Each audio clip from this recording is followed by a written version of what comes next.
마지막 주를 맞이하여 거룩한 성전에 모여 하나님을 찬양할 수 있는 복을 허락하시네 감사를 드립니다.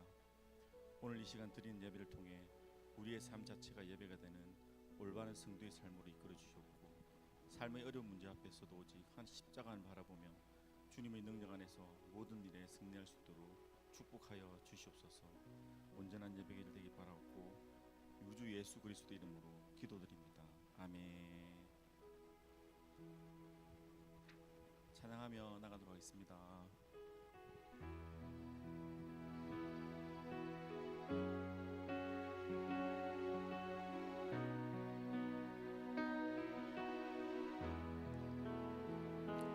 날마다 숨쉬는 순간마다 내 앞에 어려운 일 보내 주님 앞에 이 몸을 맡길 때 슬픔 없네 두려움 없네 주님의 안에서 지체함을 이상히 여기더라.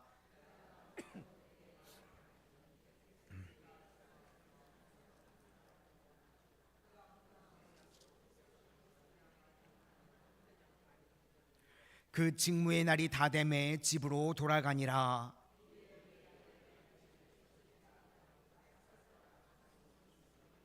함께 읽겠습니다. 주께서 나를 돌보시는 날에 사람들 앞에서 내 부끄러움을 없게 하시려고 이렇게 행하심이라 하더라. 아멘. 우리 옆에 분들과 인사하시겠습니다. 성령 충만하십시오.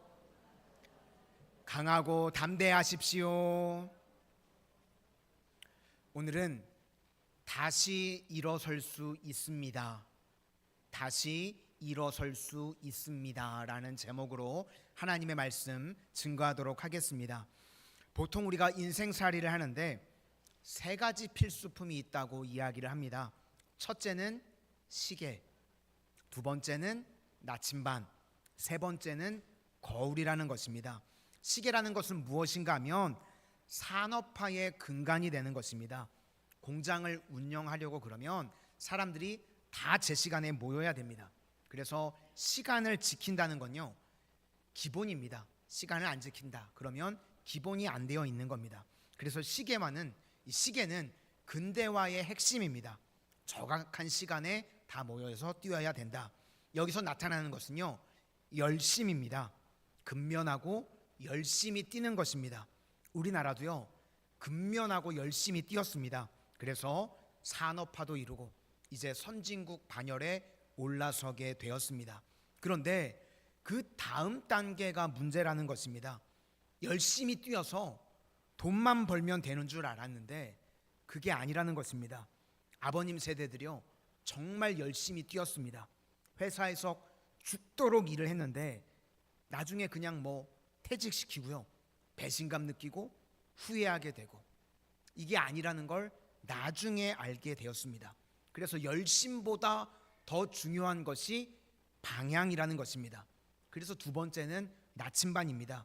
내가 어디로 가고 있는가, 방향이 바르지 못하다 그러면요, 인생을 다 마치고 난 다음에 반드시 후회하게 되어 있습니다. 그래서 우리 인생에 시계도 있어야 되고 나침반도 있어야 됩니다. 정확한 방향이 있어야 된다는 겁니다. 그런데 세 번째 단계가 무엇인가 하면 거울입니다. 우리가 다 열심히도 살아봤고 방향도 올바른 방향으로 가고 있는데 문제는요, 내면이 무너지게 되니까 아무것도 못하게 되더라는 것입니다. 요즘 얼마나 많은 사람들이요, 자살하려고 그러고, 또 많은 사람들이요, 예전에는 없던 단어인데요, 멘붕 아십니까 우리 성도님들? 멘붕, 멘탈이 나갔다는 거죠. 예전에 쓰지 않던 말들인데 사람들이요, 우울증, 공황장애 이런 것들로 인해서 내면이 다 무너져 버리니까요, 아무것도 못하게 되더라는 것입니다. 열심히 뛰어서 명문대 나오고 어학 실력도 뛰어나고 돈도 많이 벌었는데 아무것도 못하는 겁니다. 그래서 거울은요, 내면을 바라보는 것, 그게 우리 인생의 본질이라는 것입니다. 그래서 이 세 가지가 다 필요한데 이 중에서 제일 중요한 것이 거울이라는 것입니다. 이 거울과 같이 진짜 본질을 보여주는 것, 우리 내면을 보여주는 성경이 저는 누가복음이라고 생각을 합니다. 오늘부터 이제 누가복음을 차례대로 살피도록 할 텐데, 누가복음은 4개의 복음서 가운데 하나인데 특별히 누가에서 강조가 되는 것은요, 성령입니다. 성령이라는 단어가 신약 성경에 한 210번 정도 나옵니다. 그런데 3분의 1이 다 어디에 나오는가? 누가가 쓴 누가복음과 사도행전에 집중적으로 나옵니다. 무슨 이야기인가 하면 성령이 본질이라는 것입니다. 그래서 오늘 1절부터 4절까지를 읽어보면 1절에 사실이라는 단어가 나오고 3절에 근원이라는 단어가 나옵니다. 그러니까 성경은 근원적인 것이 사실이라는 겁니다. 반대 개념은요, 현실입니다. 현실은요, 겉으로 드러나는 겁니다. 사건만 보는 겁니다. 그것이 현실인데 그 이면에, 내면의 진짜 본질이 무엇인지, 진짜 벌어지는 일이 뭔지, 그것을 성경은 사실이라고 이야기를 했습니다. 사실을 보여주는 성경입니다. 그러니까 본질이 무엇인지 보여주는 겁니다. 누가 일하시는가? 하나님이 일하신다는 것입니다. 그렇게 하나님께서 일하신다는 것을 추각적으로 뭐라 그러는가?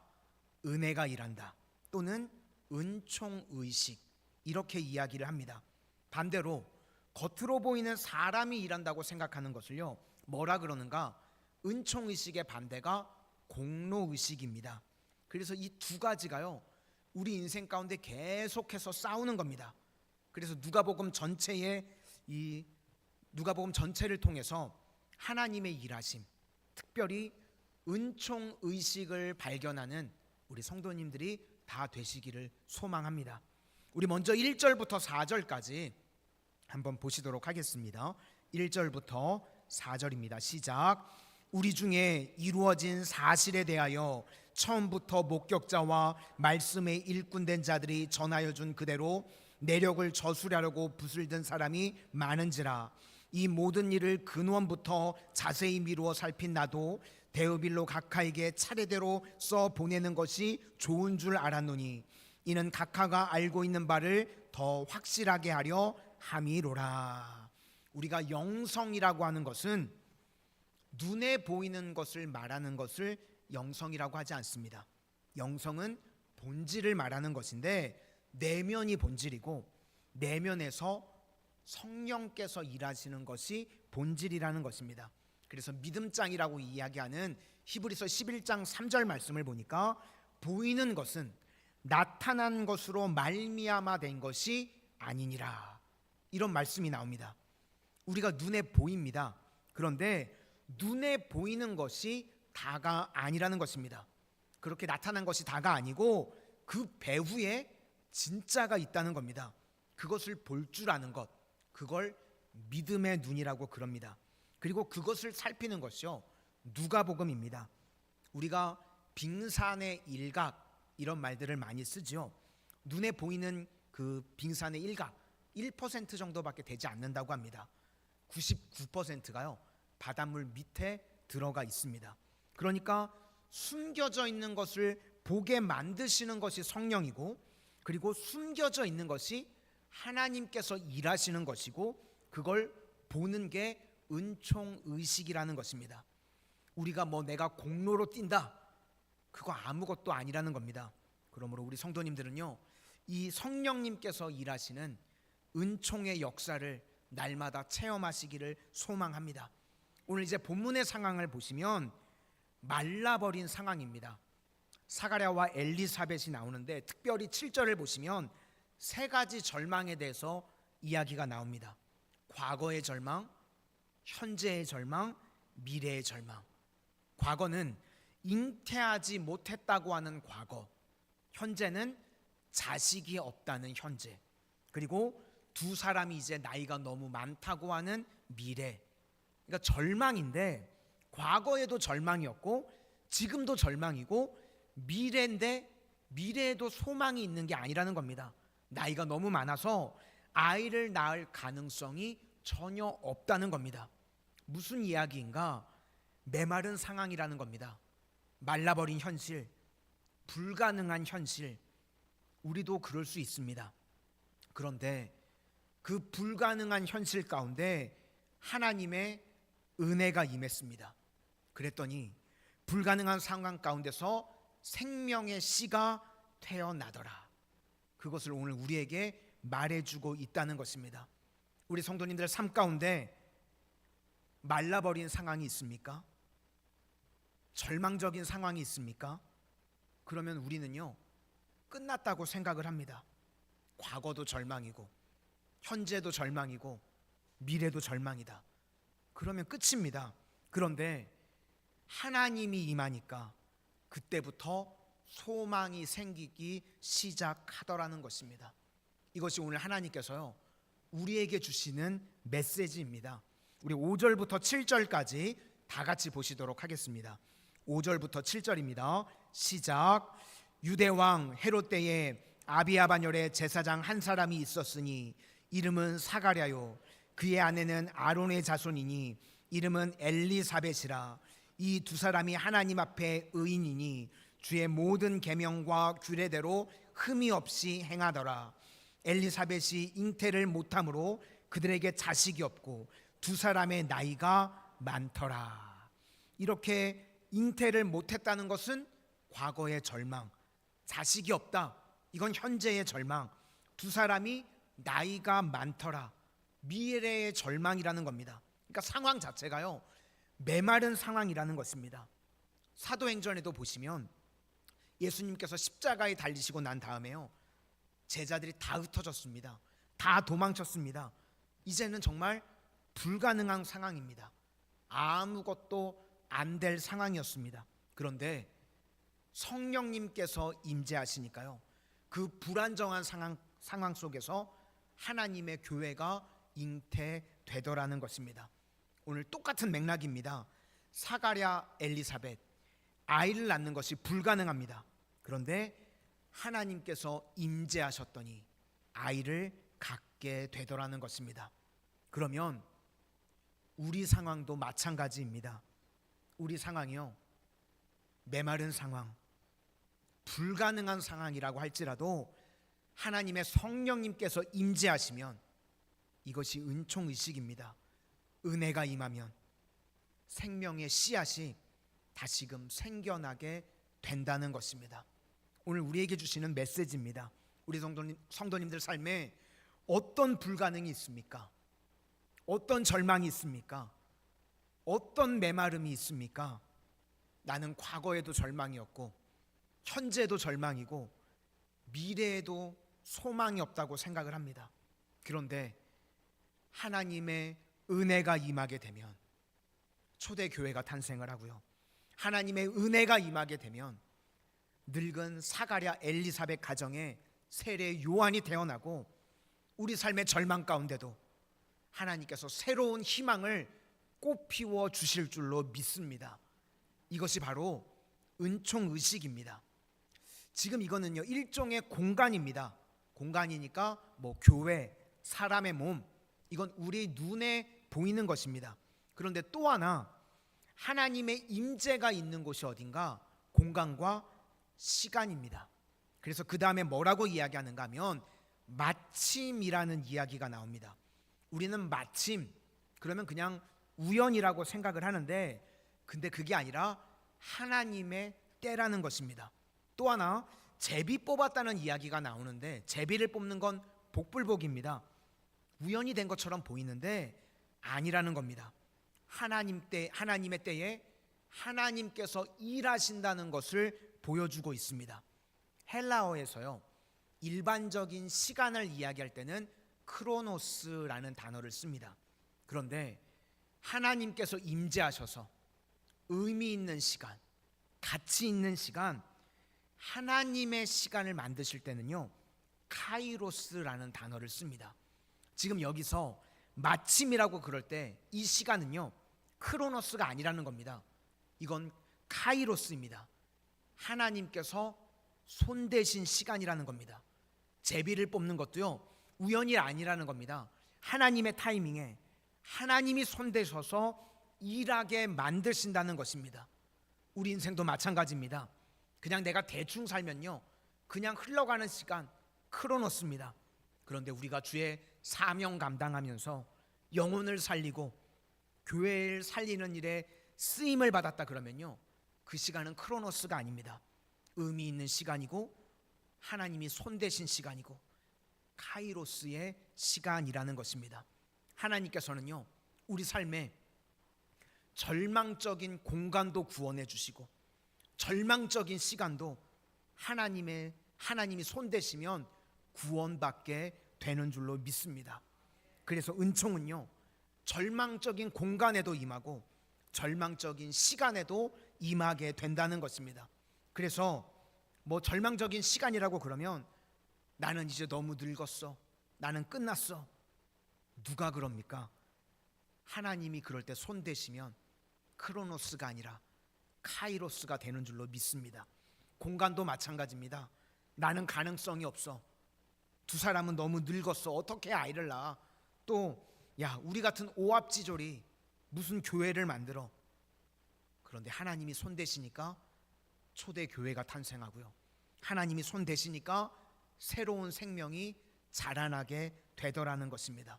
그래서 우리 인생에 필요한 것이 무엇인가? 은총이 필요합니다. 오늘 이 예배 가운데 우리 성도님들의 메말라 있는 상황 가운데 주의 은총이 임하게 되시기를 축원합니다. 은총이 임하게 되면요, 못할 것이 전혀 없다는 것입니다. 그래서 은총이 임하면 우리의 공간도 구원받고 은총이 임하면 우리의 시간까지도 구원받게 된다는 것입니다. 우리 8절부터 11절까지 다 같이 보시도록 하겠습니다. 시작. 마침 사가랴가 그 반열의 차례대로 하나님 앞에 제사장의 직무를 행할세 제사장의 전례를 따라 제비를 뽑아 주의 성전에 들어가 분향하고 모든 백성은 기도하더니 주의 사자가 그에게 나타나 향단 우편에 선지라.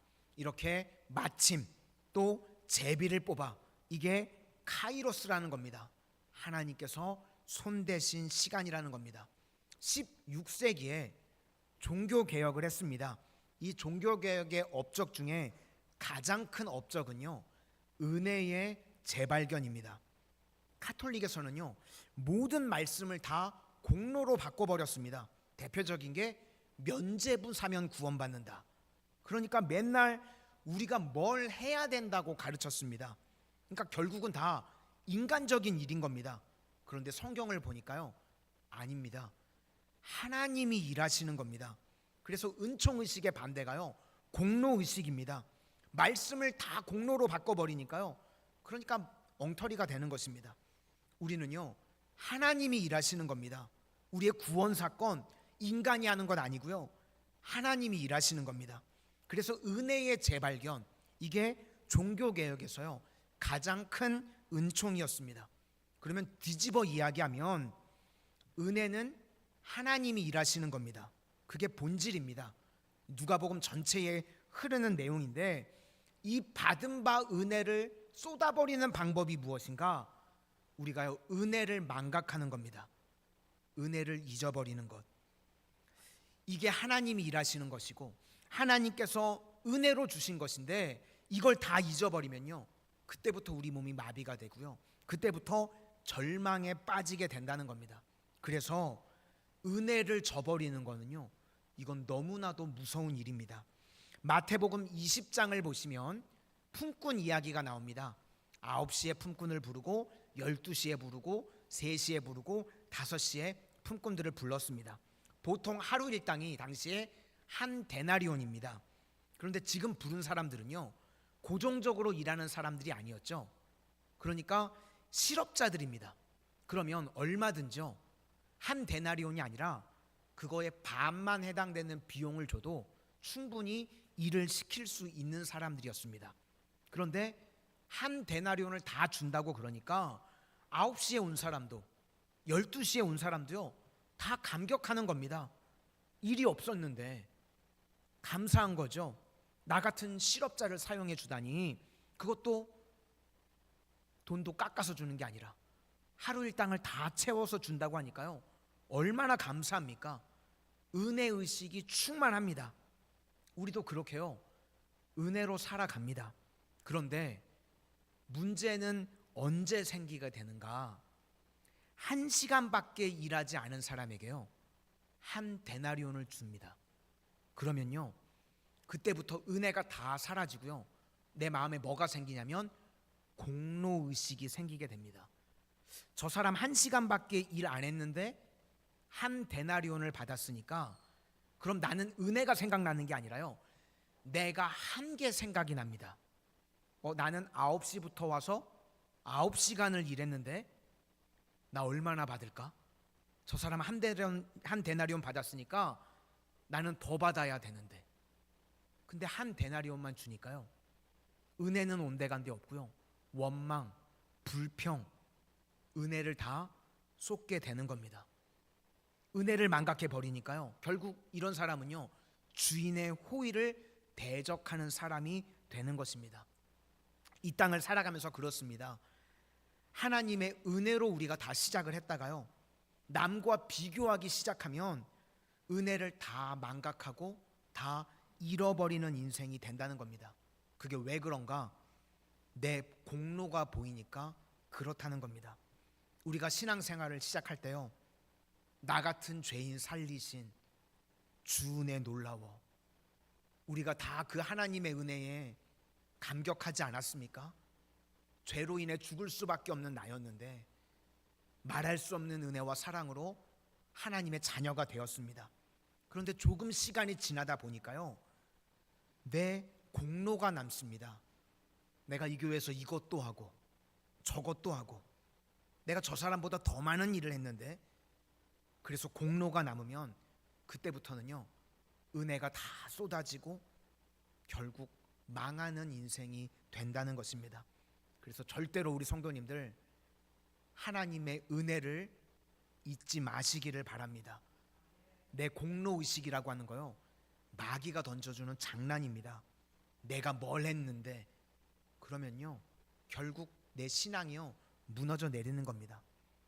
한경직 목사님께서요, 설교를 하실 때 예전에 설교 중에 제일 많이 드셨던 예화 중에 하나가요, 이솝 우화에 나오는 이야기를 많이 하셨었습니다.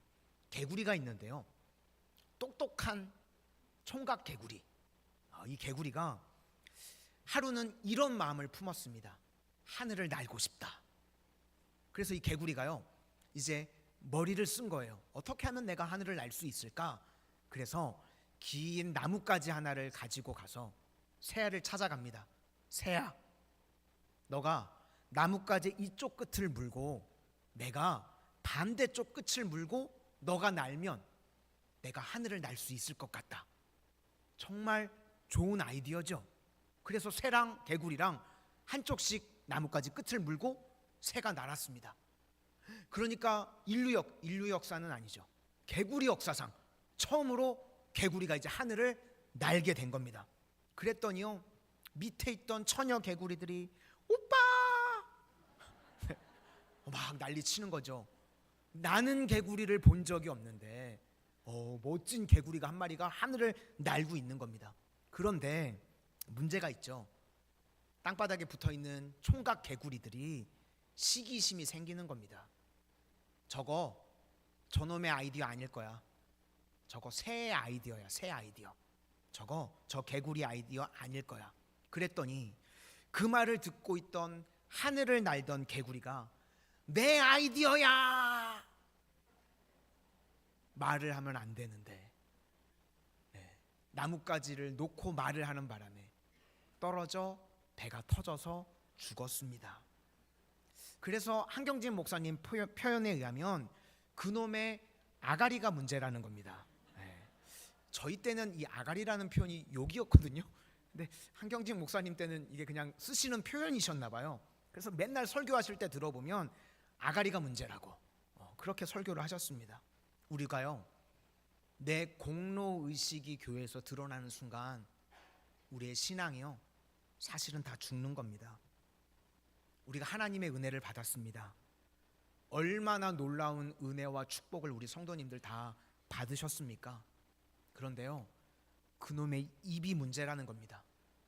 내가 했어, 내 아이디어야. 그러면 우리가요, 개구리 같은 모습으로 죽게 된다는 겁니다. 예수님께서 우리가 은혜 받고 난 다음에 은혜를 잘 보존하는 방법을 가르쳐 주셨습니다. 누가복음 17장 10절 말씀에 명령받은 것을 다 행한 후에 이르기를 우리는 무익한 종이라 우리가 하여야 할 일을 한 것뿐이라 할지니라. 이렇게 말하는 것이요, 우리 인생에서 제일 안전하다는 것입니다. 은혜가 깨지는 것이 무엇인가? 공로의식이 들어올 때부터입니다. 우리도 내 공로 드러내기 시작하면요, 그 순간 떨어져 죽는 개구리와 같이 된다는 거 잊지 마시기를 바랍니다. 우리는요, 은혜입니다. 내 삶에요, 성령님께서 일하신 것이고요, 하나님께서 일하신 것입니다. 은총으로 주신 겁니다. 은혜는 뭐라 그랬죠? 자격 없는 나에게 위로부터 값없이 주시는 겁니다. 그래서 에베소서 2장 8절 말씀에 너희는 그 은혜에 의하여 믿음으로 말미암아 구원을 받았으니 이것은 너희에게서 난 것이 아니요 하나님의 선물이라. 이 은총의식을 놓치지 않는 믿음의 신실한 백성들이 다 되시기를 소망합니다. 그러면 이제 그 다음은 이 받은 바 은혜를 더 풍성하게 만드는 방법이 무엇인가 하는 것입니다. 먼저는요, 의심하면 안 된다는 겁니다. 의심하면요, 받은 바 은혜를 다 놓치게 된다는 겁니다. 지금 사가랴에게 아들을 준다고 그랬습니다. 그랬더니 어떻게 반응하는가 하면 놀라고 무서워했다고 이야기를 합니다. 아들이 태어날 것이고 이름까지 정해줬습니다. 요한이라고 그럴 것이고 너도 기쁘고 주변도 다 기쁠 거고, 그리고 장차 수많은 사람들을 주께로 인도하는 능력의 종이 될 것이다. 얼마나 감사한 말씀입니까? 그러면 하나님이 그렇게 말씀하시면 하나님 감사합니다, 할렐루야, 아멘, 그러면 될 것인데 놀라고 무서워하면서 안 믿었다는 겁니다. 우리 삶도요, 내 삶 가운데 하나님의 은혜가 임하면 믿음으로 반응하는 것이 아니라요, 놀라고 무서워하고 안 믿을 때가 있다는 겁니다. 사도행전 12장에도 보면 베드로가 감옥에 갇혔습니다. 그랬더니 예루살렘 교회가 다 모여가지고요, 뜨겁게 기도했습니다. 교회가 모여 베드로를 풀어달라고 간절히 기도했습니다. 그랬더니 그 시간에요, 정말 옥문이 열려서 베드로가 나오게 됐습니다. 그래서 베드로가 찾아와가지고 문을 두드리는데요, 로데라고 하는 계집종이 나왔는데 베드로네? 너무 놀란 거예요. 문도 안 열어주고 사람들한테 가가지고 베드로가 왔어요. 그랬더니 어떻게 반응을 하죠? 그 계집종이요, 미쳤는 줄 알았습니다. 기도는 어떻게 했죠? 베드로가 나오게 해달라고 기도했는데 기도대로 나왔더니 사람들이요, 믿지를 않고 있습니다. 기도 따로 응답 받았는데 반응은 없는 거죠. 우리도 그렇다는 겁니다. 그래서요, 의심이 문제라는 것입니다. 우리 12절과 13절 다 같이 보시겠습니다. 시작. 사가랴가 보고 놀라며 무서워하니 천사가 그에게 이르되 사가랴여 무서워하지 말라. 너의 간구함이 들린지라. 내 아내 엘리사벳이 내게 아들을 낳아 주리니 그 이름을 요한이라 하라. 그러니까 사가랴의 마음 가운데요, 놀라고 무서워하는 마음이 있었습니다. 야고보서 1장 6절 말씀을 보니까 오직 믿음으로 구하고 조금도 의심하지 말라. 의심하는 자는 마치 바람에 밀려 요동하는 바다 물결 같으니. 어떤 사람은요, 하나님께 은혜를 받았음에도 불구하고요, 바다 물결 같습니다. 맨날 의심합니다. 흔들흔들 의심하고 의심하니까요, 아무것도 안 되는 겁니다. 우리가 은혜를 받고 나면 두 가지가 같이 옵니다. 먼저는 하나님 말씀이 오고요, 또 하나는 의심이 옵니다. 그러면 우리는 그때요, 그냥 하나님 말씀 붙들면 됩니다. 그러면 흔들리지 않고 간다는 겁니다. 그런데 의심으로 가게 되면요, 그냥 흔들흔들 해가지고요, 다 쏟아버리고, 은혜 다 쏟아버리고 아무것도 아닌 게 되는 것입니다. 그래서 의심하게 되면 어떤 일이 벌어지는가? 이어서 의심의 말을 하게 됩니다. 우리가 의심이 생길 때는요, 말을 하지 않는 게 중요합니다. 자꾸 말을 해가지고요, 그렇게 되면 혼자만 끝나는 게 아니라 내 주변까지도 다 은혜를 쏟게 만든다는 겁니다. 그러니까 침묵하고 말하지 말아야 되는데, 사가랴를 보니까요, 천사가 아예 말을 못하게 입을 닫아버렸습니다. 그러니까 이때는 이게 복이고요, 이게 하나님의 은혜입니다. 우리 18절부터 23절까지 쭉 한번 보시도록 하겠습니다. 18절부터 23절까지입니다. 시작.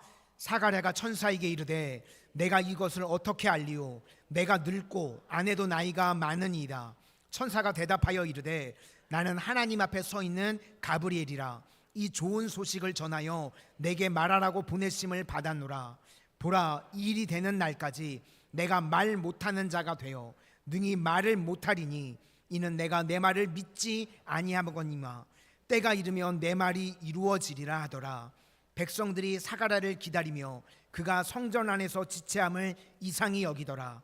그가 나와서 그들에게 말을 못하니 백성들이 그가 성전 안에서 환상을 본 줄 알았더라.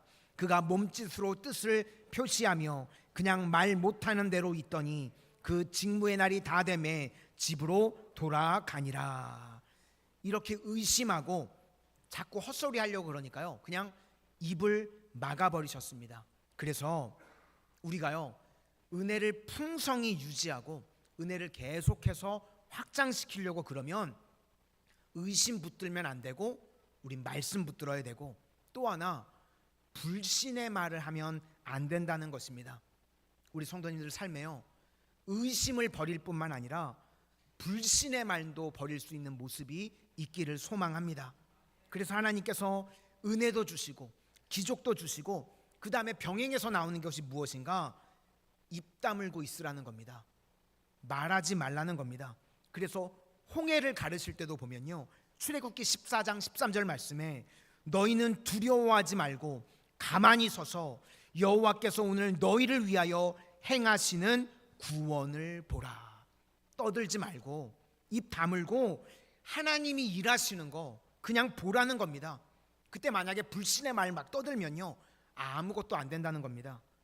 은혜 받고 난 다음에 불신의 말로 떠들면 안 된다는 것입니다. 여리고 성을 돌 때도 마찬가지입니다. 여호수아 6장 10절을 보니까 너희는 외치지 말며 너희 음성을 들리게 하지 말며 너희 입에서 아무 말도 내지 말라. 입 다물고 돌라는 겁니다.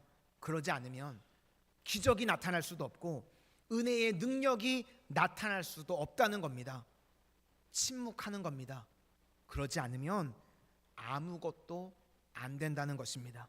우리 성도님들 바라기는 의심하거나 불신의 말로 인해서 은혜를 쏟는 성도님들이 아무도 없기를 소망합니다. 지금 하나님께서요, 사가랴를 사랑하신 겁니다. 그래서 아예 의심, 불신의 말을 못하도록 입을 막으셨습니다. 그래야 하나님의 은혜를 담을 수 있고요, 그 다음에 하나님의 일을 할 수 있는 종이 될 수 있다는 것입니다. 우리도 지금 내 상황이요, 안 좋을 수 있습니다. 그런데 그 안 좋은 상황 가운데요, 원망하고 불평하면요, 그 인생은 최악의 상황입니다. 내 상황이 메마른 상황이라고 할지라도, 불가능한 상황이라고 할지라도 믿음이라는 것이 무엇인가? 하나님이 일하시면 된다. 성령님이 내 삶에 임재하시면 된다. 생명의 싹이 튼다는 것입니다. 그것이 은총입니다. 은혜가 임하면 우리 삶의 어떤 문제도 안 될 일이 없는 줄로 믿습니다. 그럼 그 다음 할 일은요, 마귀는 계속해서 이 은총을 깨려고요, 우리를 도전합니다. 그래서 우리 마음 가운데 뭐가 생기게 만드는가 하면 공로의식, 그걸로 우리가 무너지게 된다는 겁니다.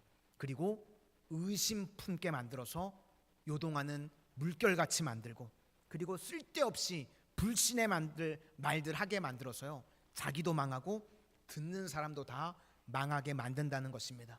그러므로 우리 성도님들은요, 날마다 은혜 붙들고 그 은혜를 잘 보존할 수 있도록 의심하지 말고 말씀 붙들고, 그리고 또 불신의 말이 아닌 기도함으로 날마다 승리를 체험하는 믿음의 신실한 백성들이 다 되시기를 주의 이름으로 축원합니다. 우리 다시 한번